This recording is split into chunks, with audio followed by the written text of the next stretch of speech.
ಅವರೆಲ್ಲ ಮುಂದೆ ಆಡುವಂಥವರು ಯಾರು ಆಟ ಆಡೋದು ಸಾಧ್ಯ ಅವ್ರು ಮಾತ್ರ ಒಳ್ಳೆ ರೆಫ್ರಿ ಆಗೋದು ಸಾಧ್ಯ. ಅದಕ್ಕೆ ಆ ಗೇಮ್ನ ನೋಡೋದಕ್ಕೆ ಸಾಧ್ಯ. ಕೆಲವೇ ಜನ ಮಾತ್ರ ಆಟ ಆಡೋದ್ರು ಕೂಡ ಕಾಮೆಂಟ್ರಿ ಮಾಡೋದಾಗಲಿ ಅಥವಾ ರೆಫ್ರಿ ಮಾಡುವಂಥ ಸಾಧ್ಯತೆ ಇದೆ. ಆದರೆ ರೆಫ್ರಿ ಅಂಪೈರ್ ಮತ್ತು ರೆಫ್ರಿ ಇವರೆಲ್ಲ ಗೇಮ್ ಆಡಿದ್ರೆ ಮಾತ್ರ ರೂಲ್ಸ್ ಅಂಡ್ ರೆಗ್ಯುಲೇಷನ್ ಬಹಳ ಚೆನ್ನಾಗಿ ತಿಳ್ಕೊಳ್ಳೋ ಸಾಧ್ಯ. ಪ್ರತಿಯೊಂದಕ್ಕೂ ಕೂಡ ಪರೀಕ್ಷೆ ಇರುತ್ತೆ ನೆನಪಿಟ್ಕೊಳ್ಳಿ ಕ್ರೀಡಾರ್ಥಿ ಮನೆಗೆ. ಆ ಪರೀಕ್ಷೆಗಳಿಗೆ ಅವರು ಉತ್ತೀರ್ಣರಾಗಬೇಕು.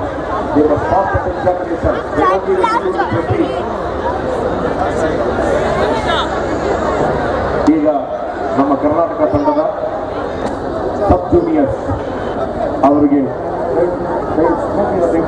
ಅವರೆಲ್ಲರಿಗೂ ಕೊಡಬೇಕು. ನಾವು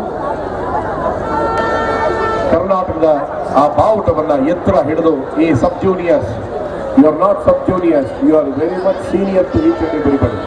ಹೆಸರು ಮಾತ್ರ ಸಬ್ ಜೂನಿಯರ್, ಯಾಕೆಂದ್ರೆ ಕೀರ್ತಿ ತುಂಬಿರ ಬಾವುಟದ ಮೇಲೆ ಹಾರುತ್ತಿದ್ದೀರಲ್ಲ, ನೀವು ನಿಜವಾದ ಸೀನಿಯರ್. ನಮ್ಮ ಬಾವುಟವನ್ನು ಎತ್ತರದಲ್ಲಿ ಹಾರಲಿಕ್ಕೆ ಅವಕಾಶ ಮಾಡಿಕೊಟ್ಟಿದ್ದೀರಾ. ಆ ಯಶಸ್ಸು ಸದಾ ಕಾಲ ನಿಮ್ಮ ಜೊತೆಯಲ್ಲಿ ಅನ್ನೋದು ನಮ್ಮೆಲ್ಲರ ಹೆಸರು.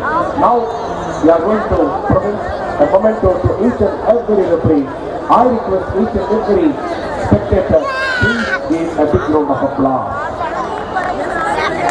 ಬರ್ತಾವನ್ನ ನೋಡಿ ಎಲ್ಲ ಕಡಿಮೆ ಆಗೋಯ್ತು, ಚಳಿ ಹೋಗುತ್ತೆ, ಜೋರಾಗಿ ಚಪ್ಪಾಳೆ ಕೊಡಿ.